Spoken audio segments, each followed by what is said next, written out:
sekiranya susah kabarin aja ya Pak, biar kita balik lagi.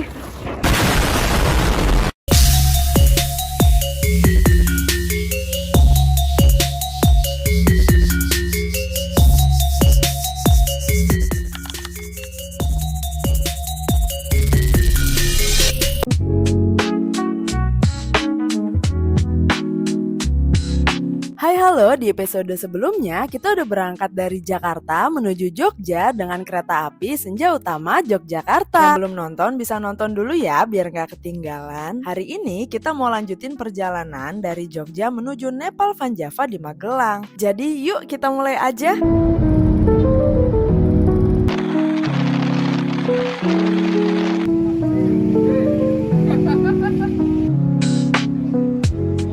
Setelah nunggu sampai jam 3:30 pagi di stasiun Jogja, aku belum menemukan kejelasan nanti berangkat Damrinya tuh dari mana. Jadi daripada bingung, aku memutuskan untuk mandi dulu aja ke shower locker. Nah ini dia nih shower lockernya. Jadi paling mau mandi dulu di sini karena mumpung masih sepi kayaknya jam segini ya. Tapi pas sampai ke shower locker ini aku juga sempat kebingungan nih cari pintu masuknya. Karena aku pikir kekunci, jadi aku cari makan dulu di Indomaret sebelah. Ternyata belum buka guys. Selain beli makanan, aku juga beli beberapa perintilan kayak parfum dan juga plester penghangat biar kakinya tuh nggak pegel-pegel gitu di jalan. Pas balik lagi ternyata bisa masuk, soalnya kan dia emang 24 jam kan, cuma aku tadi tuh salah pintu aja gitu. Ini langsung aku booking dan bayar untuk mandinya, harganya ada di sini. Dan aku lanjut sarapan dulu nih di dalam, sengaja nggak pedes-pedes makanannya biar nggak mulus di jalan. Beres makan perut udah kenyang, istirahat bentar, aku langsung bergegas untuk mandi. Kurang lebih kamar mandinya sebesar ini, udah ada peralatan mandi dan pakai air hangat. Udah selesai mandi dan lanjut ke stasiun untuk naik Damri.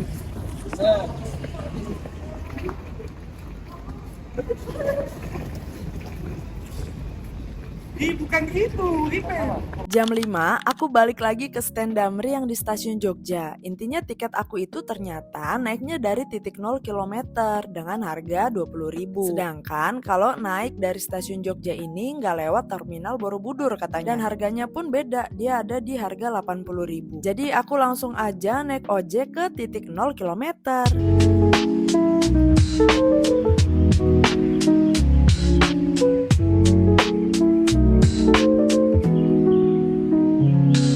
Di sini Damrinya ada banyak rute, jadi nanti cari aja yang ke Borobudur dan bisa sambil nunggu di tenda yang udah disediakan ya. Oh ya, buat tiketnya ini bisa dibeli lewat aplikasi Damri atau langsung ya ke petugasnya. Jam 5:30 Damri aku udah siap-siap mau berangkat. Kebetulan aku duduknya di depan di sebelah driver, jadi bisa videoin sepanjang perjalanan.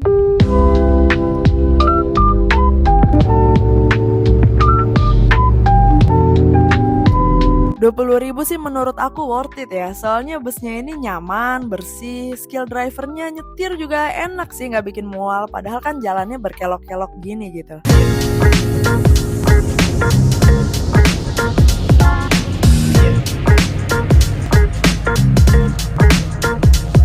Jam 7 kurang udah sampai di terminal Borobudur. Sampainya nih lebih cepat daripada perkiraan, padahal udah sama isi bensin loh di jalan. Dari terminal ini aku akan naik BRT ke halte Sekar Pajang. Nah, bisa sambil nunggu di halte-halte kecil ini nih yang khusus untuk nunggu BRT-nya. Jam 7 BRT-nya udah siap dan langsung aja deh kita berangkat. Ini biaya ongkosnya 4.000 aja dan bisa dibayar tunai atau pakai kris. Setelah menempuh perjalanan kurang lebih 30 menit, aku udah sampai di halte Sekar Pajang. Halte Sekar Pajang, persiapan turun Sekar Pajang. Jadi dengan beberapa pertimbangan, aku tuh memutuskan untuk naik ojol nih dari sini. Tapi sebenarnya better janjian sama ojek lokal aja dari Nepal Van Java-nya biar dijemput. Setelah sempat sekali di cancel sama ojol yang pertama, akhirnya aku dapat ojol yang kedua dan bapaknya udah datang. Jadi kita langsung aja berangkat dari titik halte Sekar Pajang menuju titik Patung Emas Pendaki.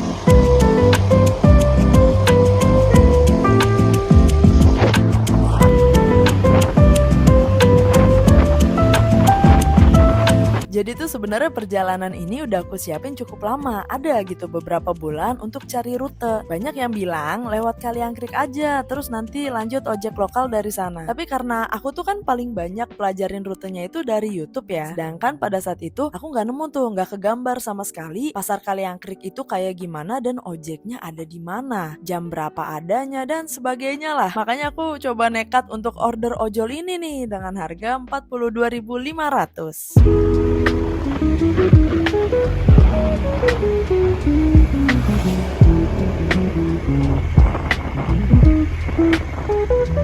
Di awal perjalanan sebenarnya bapaknya udah tanya nih rutenya mau lewat arah mana. Tapi karena aku jujur bahwa ini kali pertama aku kesana, aku bilang ikutin maps aja pak. Di sepanjang jalan akhirnya kami ngobrol-ngobrol, bapaknya tanya aku tanya bapaknya, sampai akhirnya aku tahu bahwa bapak ini ternyata bukan warlock sana, melainkan dia tuh dari Yogyakarta, orang Sleman. Habis antar customernya pagi-pagi ke arah Purworejo, dan karena masih terlalu pagi akhirnya dia muter-muter dulu tuh cari order yang sekitar-sekitar situ dan dapatlah aku ini. Jadi sebenarnya pas tahu itu juga rada deg-degan sih, takut kesasar atau bapaknya kaget kalau perjalanannya kayak gimana, karena aku pun belum tergambar sama sekali kan, takut tiba-tiba diturunin di tengah jalan gitu gak sih? Aku kan belum tahu ya treknya tuh kayak gimana. Jadi di otak aku ini patung Mas Pendaki itu letaknya di kaki gunung yang landai, terus nanti dari sana ke tempat wisata-wisata di atasnya yang nanjak-nanjak itu baru pakai ojek lokal. Makanya pas bapaknya kaget karena tahu aku mau naik ke rumah-rumah itu, aku jawabnya aku kesananya sama ojek lokal sana kok pak gitu. Karena ya kayak gitu yang ada di otak aku taunya rutenya ya begitu, bukan sama ojol ini gitu. Jadi jangan ditiru ya teman-teman.